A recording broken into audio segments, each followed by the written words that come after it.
And all the people of Israel grumbled against Moses and Aaron. The whole congregation said to them, "Would that we had died in the land of Egypt, or would that we had died in this wilderness. Why is the Lord bringing us into this land to fall by the sword? Our wives and our little ones will become a prey. Would it not be better for us to go back to Egypt?" And they said to one another, "Let us choose a leader and go back to Egypt." Numbers 14, 2-4. This is shortly after Exodus in the Bible. The Exodus that Moses led the people of Israel out of Egypt. And they had crossed the Red Sea. They had been in the wilderness for a couple of years. Yes, they were in the wilderness, but why did they leave? They were promised a promised land. They remembered the promise that God had given to Abraham of a land of milk and honey, a fruitful land that his descendants would inherit. When they were close to their destination of the promised land, the Lord had instructed Moses to instruct the chiefs of Israel that were elected at that time to go out and spy on the land, see how fruitful it was, and check out the enemy. When they returned, almost all of the spies that had went out, the chiefs, had said that there were giants there and that they were going to be destroyed. All but one. That tribe leader, his name was Caleb. He was trying to tell Moses and the people that the land was fruitful, and the people had nothing to fear because God had been with them, and God would stay with them, and God would make sure that their enemies were conquered. Well, the people let out cries saying, "Oh, why have we been brought here? We're going to fall on the sword. Our wives and children will be prey," just like at the beginning of this video. It was then that not only Caleb, but Joshua also stood up and tore their clothes because they could see the people were going against God's plan. So the question is, why did the people of Israel go against God's plan? Why did they disobey his words? It was fear. They were scared. And because of their fear, this also brought on the spirit of delay that could be seen in the future chapters. Fear also leads to rebellion. And you can directly see that right afterward. The people continued to rebel against God.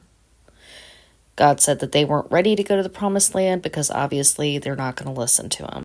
And what did the people do?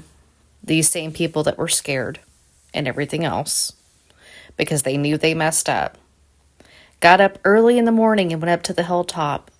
And Moses is like, "What are you doing? Come down from there. You already know what God told us to do.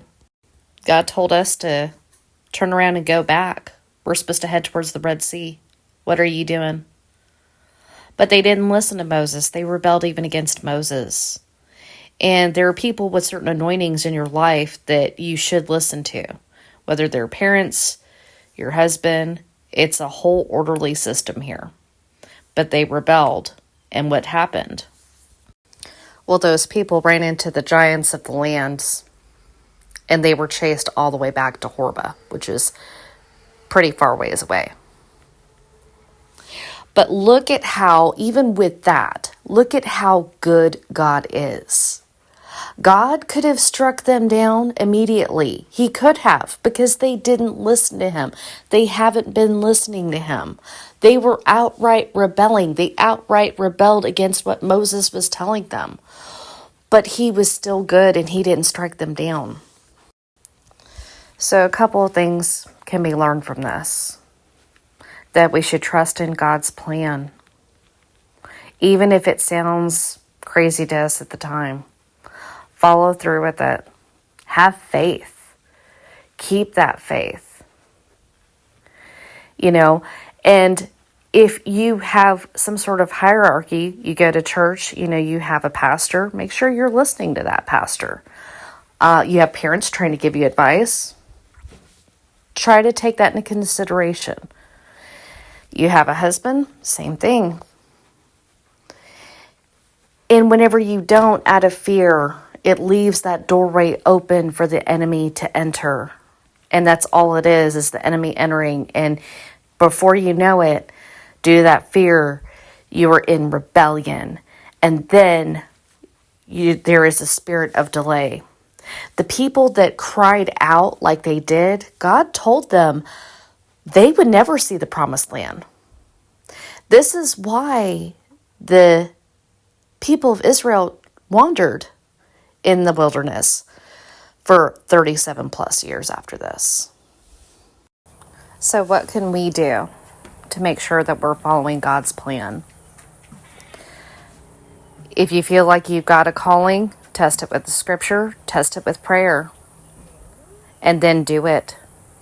Follow the steps to do it, no matter if it sounds crazy. Remember, God told Noah to build a huge ark when it wasn't raining, and then it rained.